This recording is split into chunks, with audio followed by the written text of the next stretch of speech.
I can't be there. Well, good afternoon, everyone. Thank you for being here. I'm Sheldon McCormick, CEO of Communitech. And let me say it's great to welcome you all to Communitech, and it's great to welcome you to Waterloo Region. This is a community that has proven time and time again that you can build something world-class right here. It's a region where collaboration is in our DNA. We have a deep bench of experts who show up and work together and get things done in this region. It's one of the reasons I'm excited and very grateful to have the opportunity to lead Communitech and help to usher in the next era of tech success in Waterloo Region. Now, I have been in this role for about 60 days. In that time, I can say I've seen firsthand just how fast things are moving with respect to artificial intelligence. Every founder that I speak to is thinking about it. Every team is experimenting. They are adapting and rethinking what's possible. The pace of change with respect to artificial intelligence is impossible to ignore. AI is changing the playbook for how companies are built and the tools that are being used and the decisions that are being made. And at the same time, I would say that it's raising the bar for what it takes to grow and to compete. And that is why today's announcement really matters. It's about making sure that the right infrastructure is in place for responsible innovation. Today, in our local tech community, leaders are asking smart and urgent questions. Where does my data live? Who controls it? How quickly we move with AI really matters, but we can't lose sight of doing so with privacy, safety, and public trust. And how we answer critical questions with respect to these things will shape not just the companies that we build, but also the digital future that is built all around us. So there's much potential in this moment, but also a responsibility to get it right. And so I want to thank Minister Lecce and the Government of Ontario for being here today at Communitech and for continuing to engage the folks who are doing the work of innovation on the ground. And I'll now welcome Minister Lecce for a few words.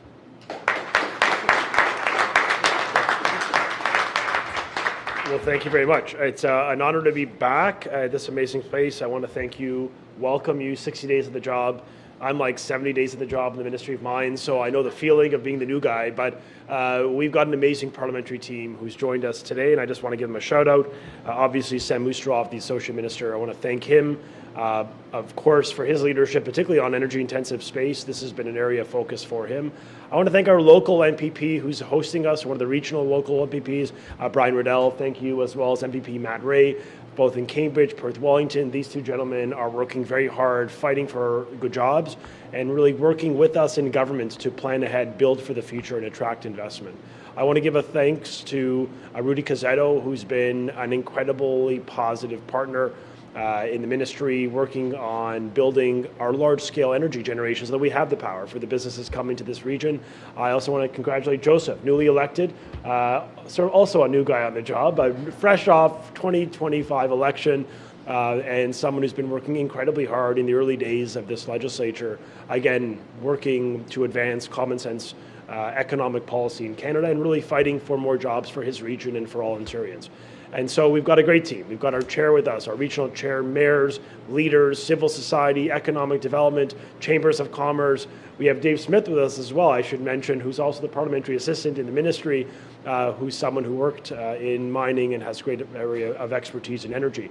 Together, we are working together just on the margins of Canada Day to really harness our economic potential and protect our data sovereignty here in Canada. And that's why it's really fitting we're here as we think about the world, our national security, our economy, and we think well outside our borders. And this is about energy. At the crux of our challenge is we need more clean, affordable power. It's about infrastructure, it's about data, and it's about the choices we're going to make as Canadians that are going to shape how we secure, competitive, self-reliant, and become more self-reliant for decades to come and for the generations we will leave behind. And that's really why we're here. At the heart of innovation at Communitech that has been at the forefront of leading solutions to some of the great challenges of the world.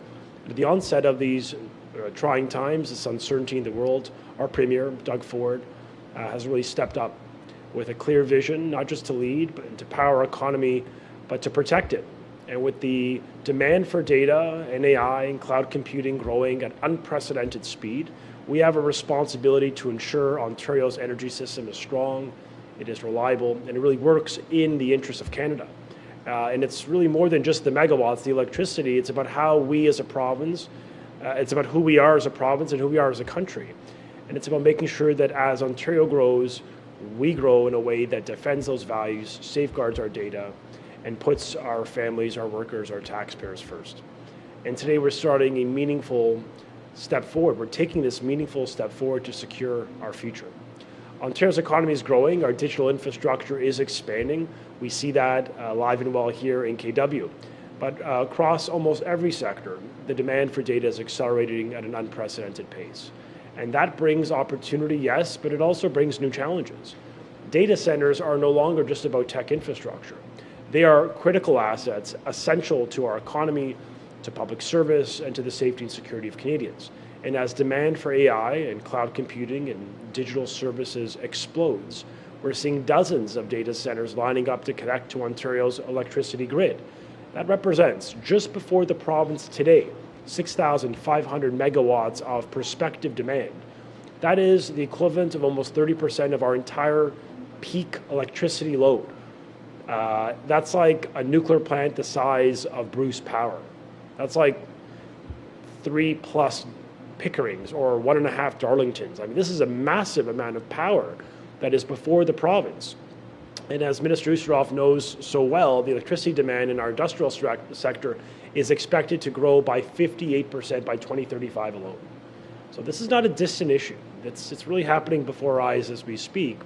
Under the current system, the current law, there really is no mechanism to manage this. Utilities are required by law to connect every large data center or large industrial load that applies to the grid without discrimination, regardless of how much energy they consume, how many jobs they create, or whether they support Ontario's broader economic interests and our jobs. That's not really responsible planning. That's not about protecting the province, especially at a time when others want to see us fail. I think about some of the geopolitical adversaries around the world. We simply cannot allow indiscriminate connection to crowd out the necessary growth we're going to need in other sectors, whether that's new housing or clean manufacturing or emerging industries or hospitals, whatever it may be. We've got to make sure we have a national interest imperative that allows us to use those megawatts, use power for social and economic good for the people of Ontario. And so we can't just turn a blind eye to the security and sovereignty of data as well. Canadian data. This is a big issue, especially when data centers can be owned or operated by entities outside our borders. And we are an open for business province, but we want to make sure that we are maximizing the safeguards with respect to Canadian data. And that's why in Ontario, we believe Canadian data should stay in Canada where it's protected. Because this is fundamentally about, yes, energy, but it's also about our economic competitiveness. It's about our national resilience and ensuring Ontario's power is used to build Ontario's future, not being diverted by default to whoever lines up first. That's not a plan. And so the plan we're bringing forth to you allows us to put our energy grid first and allows Ontario's electricity grid to remain clean. It's why we're building out nuclear power, the largest of its kind. Investments, large-scale nuclear energy that we're expanding in Port Hope, in Bruce, and of course the first small modular reactor in the G7 we're building at Darlington. But in order to do that, we must protect the assets we currently have. And that's why our government is stepping in. We're stepping up with action that is clear and strategic and grounded in the public interest. And so the response is clear. We will grow strategically and responsibly in a way that protects Ontario's long-term interests and maximizes the economic benefit for Canadians. Just a few weeks ago, we announced Energy for Generations. This is the first integrated energy plan of its kind in any subnational government in the Western world. It's the same spirit behind the integrated energy plan about this announcement today. It's about building the future on our terms, ensuring we have that affordable, reliable, and secure power that the world and the province is going to need, and also to help us win in a digital world. Ontario isn't just open for business. We're ready to lead in one of the fastest growing sectors in the global economy. And data center construction, that market is expected to be $49 billion by 2030. Canada is already a top 10 market. We generate $8 billion in revenue. And with the right investments and the right plan we're bringing forward today, we are well on track to hit the top 5. But we have to ask responsibly. That means prioritizing data centers that drive real value to the province. Job creation, innovation, economic growth, domestic data security. And we know that according to the National Cybersecurity Index, we're already doing well. This is the good to great principle. We want to scale up. We currently sit at second in the world for cybersecurity readiness, but it means we're not just a good place to build, we're a safe, trusted place to operate. And that's very important, particularly for foreign investors that are looking for certainty at a time of a lack of stability in the US or around the world. The message we're sending is powerful. Canada, and Ontario particularly, offers a dependable, secure, future-ready environment for digital infrastructure investment, which is really the basis so much of the tech triangle that is emerging between York Region and KW and right across Ontario. And that's why, as I mentioned, we introduced this plan, the Energy for Generations. We also introduced legislation sort of anchored with it. The legislation is called Protect Ontario by Securing Affordable Energy for Generations Act. This plan, this legislation allows Ontario to control how electricity connection requests are managed. And that starts today with data centers. Under this proposed amendment, large-scale data centers will require government sign-off before being able to connect to the grid, making sure that every connection supports Ontario's bigger picture, jobs, growth, and the security of data. This is about building a grid that powers growth and drive results. As we know, data centers will be prioritized that deliver real, meaningful benefits to both the local communities and to the province's long-term competitiveness. And we're talking about good jobs, securing local data storage, and creating a stronger, more competitive economy. So with this legislation, with this plan, we're shifting to a smarter, more predictable approach, one that really welcomes investments, but aligns with our energy goals and puts Ontario at the front foot in both technology and energy sectors.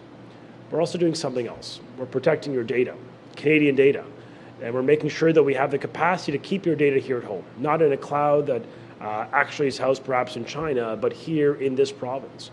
And doing that is the right move. We're making sure that we're protecting from the misuse or weaker foreign privacy regimes by enhancing investments through the Ontario Energy Board. This is for us. This is for Canada. And as global economic and political trends continue to shift, long-term energy planning isn't just more complex, it becomes critical. But we're ready. We're ready in Ontario with a forward-thinking, coordinated approach, 25-year roadmap, as I mentioned, that integrated energy plan. It aligns our energy policy with the economic and security and innovation that we know is necessary for a strong economy like Ontario's. And we're leading. We'll make sure that Ontario's energy system continues to deliver real results, affordable power for families here in Kitchener and Waterloo, and frankly, right across Ontario, because protecting Ontario means powering Ontario, and powering Ontario means planning for the digital, the industrial, the technological realities of the 21st century, and what will come well beyond that. And that's why we're here, building the grid of the future, a clean grid with urgency and ambition, and we're going to keep pushing forward. Our premier demands, we keep pushing forward. We keep creating jobs, we keep fighting for affordability, we keep opposing higher taxes, we keep diversifying our trade exports, that we are a strong, self-reliant Canadian economy, the strongest in the G7. That is the aspiration of our Premier. It is the aspiration of every parliamentarian with us today. Now, I got to give, as I conclude, I want to just give a quick introduction to Sam Oosterhoff. You should know, one of Sam's great passion projects has been building a regime, a policy that puts the national interest first as we manage thousands of megawatts of demand on the grid. This man is largely responsible for the actions we're announcing today, and I'm very grateful to serve with him. So please welcome Sam Oosterhoff. Thanks so much. Well, thank you very much, Minister Lecce. What a beautiful afternoon it is here in Waterloo, and I just have to acknowledge the leadership of the Minister in making today a reality, and also those who have put so much work into this. It really is another new and innovative initiative. You know, this is a particularly important announcement for one of our province's growing major energy-intensive industries. Earlier today, I had the chance to join the MPP for Perth Wellington, Matt Ray, at St. Mary's Cement. We also just came from Maple Leaf Foods in London. These are major, large energy-intensive industries who are growing, and we're seeing that growth in every part of this province. But with that growth, with those expansions, comes the need to plan proactively to ensure that we're able to support the energy-intensive sector in the data space, but also support these new industries who are coming and growing, in many cases, who are expanding their operations here in our province. And that's why we are preparing Ontario's electricity grid to support industries like data centers that will continue to shape the future of our economy for years to come. We're not just thinking about today. We're not just taking short-sighted policy actions. We're taking actions that will continue to unlock more opportunities in this sector. And we know that it's needed because increased demand from data centers is inevitable. I think all of us who have been on the internet recently can tell you that that's more and more becoming a reality with artificial intelligence. But good data centers are also crucial to our national security as much as they are to protecting consumers. When it comes to computing power and storage, they are really crucial to the everyday services we rely on. Everything from the cloud services we might subscribe to, maybe you have your family pictures on those clouds or work emails.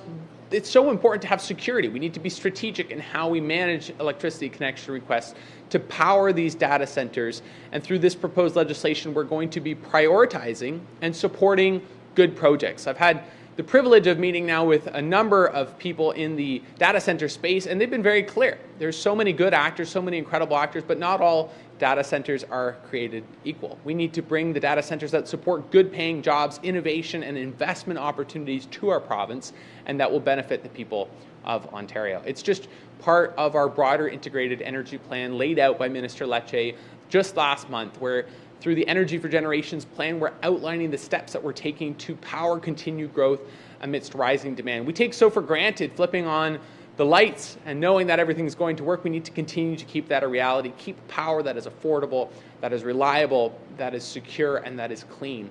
And that plan is one that lays out how we can power not just the industries like St. Mary's Cement that's been here since 1912, but also the industries of the future, looking ahead to 2012.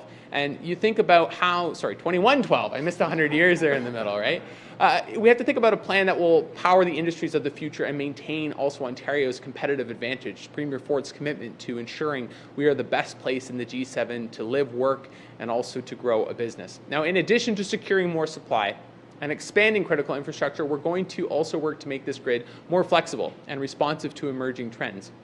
We can achieve this by planning for sustainable growth in the data center sector as well as in other energy-intensive industries, working together with these partners.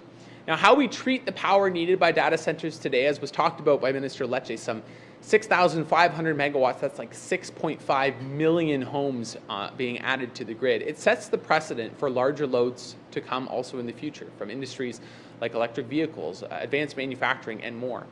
That's why we're positioning Ontario to say yes to new investments, to say yes to new jobs and new trade opportunities, to pave the way for an even stronger domestic supply chain and to fortify our energy security. Because ultimately, the strength of our energy sector and our ability to deliver clean, reliable, and affordable power when and where it's needed will also pave the way for jobs and for economic success today and for many years to come. And now I'd like to invite someone who knows us too well, who has been working and advocating for his community and for the entire Kitchener-Waterloo region, the MPP for Cambridge, a good friend of mine, MPP Brian Riddell. Welcome. Thank you very much. Good afternoon. Today, our government is taking decisive action to protect Ontario's energy future and support smart economical growth. With rising electrical demand from artificial intelligence and cloud computing, we must ensure our power is fueling that opportunity, not just consumption. That's why we're introducing the Protect Ontario by Securing Affordable Energy for Generations Act. This legislation will ensure data centers connect with our grid only when they need to bring real value, creating high-quality jobs, supporting our economy, and protecting Canadian data. This is great news for Waterloo Region and the City of Cambridge. Our local businesses, especially in advanced manufacturing and tech, rely on affordable, reliable energy. By managing demand and this creates high-impact projects. We're protecting our grid and giving local employers the certainty they need to invest expand, and hire. I would like now to welcome my friend, MPP Matt Ray, to share a few words. Good afternoon, everyone. It's wonderful to be here in Kitchener-Waterloo and the region of Waterloo for this very important announcement. I want to thank Minister Lecce and Associate Minister Oosterhoff for their leadership at the provincial level in putting forward this piece of legislation, but also their advocacy really bringing, I would argue, Ontario's electricity grid and foresight into the 21st century and beyond, as the Minister mentioned. I also have the distinct pleasure of being the Parliamentary Assistant to the Minister of Municipal Affairs and Housing. And we're seeing a lot of change within the housing sector itself. And I recently had an opportunity to visit the Ontario Building Code officials. Very interesting, very passionate group of individuals. Not everyone wants to talk about the building code. It is a very large document for those that are aware of it. But how we can digitize that, how we can use AI in building the homes, the hospitals, and the schools that our government is investing in and building across Ontario. But we need to ensure that our data is secure and protected. And Minister Lecce and Minister Oosterhoff and their entire team has proposed a piece of legislation that will do just that, ensuring that we're there securing that vital data, the structures that we live and go to work in every day. And I also have the pleasure of being an MPP as MPP Rydzinski as well for a very agriculture-centered riding. Agriculture and artificial intelligence are coming together, but we don't want to see nefarious actors such as China getting access to very important, the food literally we are growing in our beautiful province, and ensuring that remains locally. And so I really want to commend them and thank them for their leadership and bringing this forward today and their work in the Legislative Assembly to ensure that we're protecting Ontario but also building Ontario for decades to come. Thank you, everyone, and now I'm going to turn it back to Minister Lecce for questions and final remarks. Thanks. We will now open the floor to questions from the media. As a reminder, it's one question, one follow-up. We will start with our first reporter. Please state your name and outlet to the mic. Karis Mapp, CTV News. Hey, Welcome, Minister Lecce, to Thank Waterloo you. Region. Thank you. Obviously, here at Communitech, a Waterloo hub for the province. Can you tell me why it was important to have this announcement here and how it's going to affect, local companies and employees in this area? Well, this is one of the centers of excellence when it comes to innovation and clean growth. We have one of the cleanest electricity grids on Earth. We have a plan to get to near net zero by increasing nuclear and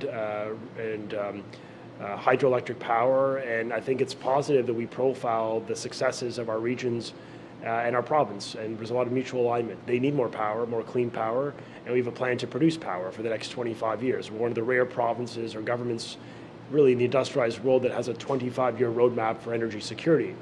And when I spoke with the chair of the region and local mayors, as well as the local members from this community, both Mike Harris, Jess Dixon, and of course Brian Riddell, all of whom have made clear we got to get on with building more generation and more transmission so that we're always saying yes to job-creating investment in the region.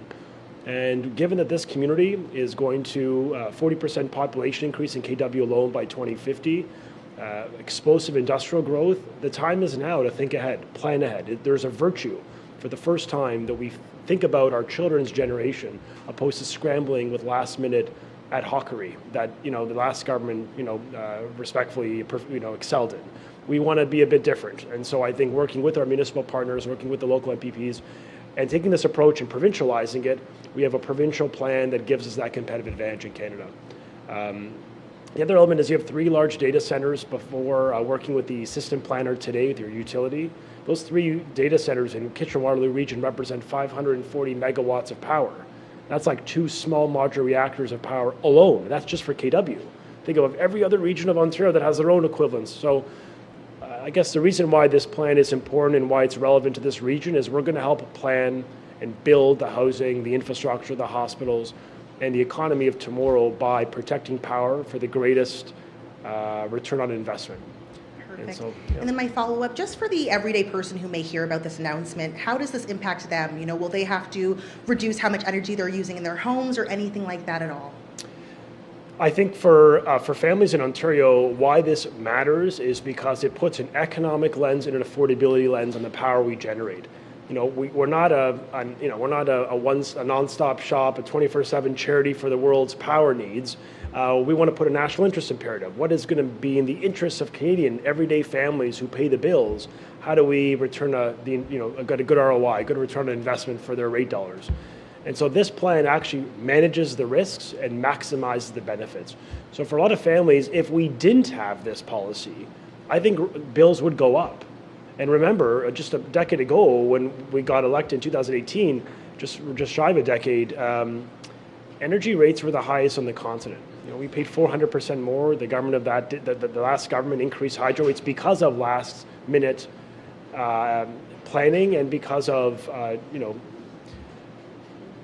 poor decisions that led to high rates. And so why this matters is we're thinking ahead, we're building ahead, we're taking time to get it right, and we have a 25-year horizon to keep energy bills low. And I think that the virtue here is affordable power, clean power, reliable power that's being used for the greatest return on investment for the people of Kitchener-Waterloo. So, Thank you. Yeah. Thank you. Hello there. Asad Chishti, CBC News. Thank you. My first question is just around, you've mentioned in this announcement that you're prioritizing data centers. Mm-hmm. Is there some sector or some aspect that you're deprioritizing while you're prioritizing data centers?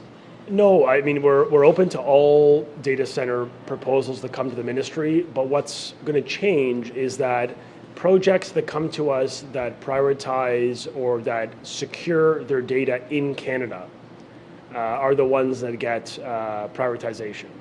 We want to ensure that those that come before us, that we put first in the queue, the projects, not just that happen to, based on a calendar, come before the ministry, but based on objective criteria, like where's the power stored, who's the builder, is it Canadian materials, is there a clear economic investment for this massive amount of power that has to be generated and then transmitted to the company. So it's not about declining, really, it's actually about just creating a clear rules of engagement for the market, that we want to attract investment, but there's got to be a clear value when it comes to our economy, when it comes to affordability, when it comes to the sovereignty of our data, because I think it's clear we can't rely on, unfortunately, many of our historic allies, where during the pandemic, I think about PPE being denied exports from the US. I mean, during a life-saving mission, a time where we would think we can come together, even then we couldn't rely on our closest trading partner. So this is a wake-up call. We hear it, we're getting ahead of the curve, and we're simply putting Canada's interest first. Thank you. Follow-up question is, in regards to coming up with this plan, as well as the energy plan that you laid out recently, have you been having these conversations and research outside of Ontario jurisdictions? I'm going to turn this over to Sam because he's been leading the consultation, but I could tell you most jurisdictions don't have a policy, which is a challenge. We're trying to give ourselves a differentiating advantage by having a policy, thinking ahead, and as I mentioned, building for the future. But I'll turn it over to Sam now. Yeah, thank you. And there are other jurisdictions in North America, but specifically in Canada, Quebec and Manitoba and BC come to mind. And Quebec's, is perhaps a really good example of why this is so necessary. I'm going to go back to what I mentioned earlier in the conversations we've been having with data center builders and brokers who are, in many cases, providing the foundational services that the startups at a place like Communitech and in the area around here would rely on. They're providing really important cloud-based services. They're providing computing power. They have latency requirements. They're doing really good work. But then you look at what happened in Quebec a few years ago, where Bitcoin mines essentially set up shop and flooded whole areas where, instead of them being able to provide the computational capacity for innovation and productivity gains, they were just plugging into cheap power, sucking up all the juice out of a particular area to mine Bitcoin for investors who knows where, crypto bros. And what ended up happening as a result was they were losing control of their capacity to attract new investment. So we're being proactive. We're saying we recognize there's a huge value to good data centers that, again, provide that base foundational support, but we can't have actors, sometimes opaque, without clarity of where they're coming from, what the data centers are doing, foreign actors, as was mentioned, from not necessarily the friendliest states in some situations, and we need to be able to be responsive. So this is absolutely both based on those sorts of examples, but also the feedback we've heard from the energy sector more broadly, who say, and frankly new loads looking to come to Ontario, saying we're looking at an investment, but we want to ensure that there's clarity and certainty about the power available. And just, I wouldn't mind turning it over to the chair, because we have to pay homage when we're in her region by, first off, thanking her for letting us in, but also I think her perspective is important as a leader at the Association of Municipalities of Ontario. This has been a long-standing issue that's been coming up. How do we use power for good? So, Chair, I'll turn it to you. Thank you very much for this generous opportunity. I would have to tell you, with the uncertainty in the United States, I think every level of government, including the region and municipal governments, have said, what can we do? And really, the tools that we need are now being provided by the province, and I commend them, because it's putting Canadian interests first. It's providing a framework to navigate forward, but it's also looking for new opportunities. So I think the combination of surety in moving forward, as well as protecting Canadian interests, is absolutely great news for a region like Waterloo, who was number 4 on the list of areas or regions that would be impacted by the tariffs. So really commend the provincial government for this kind of leadership. Okay. That concludes today's press conference. Thank you for everyone coming. Thank you. Thank you all. Thank you.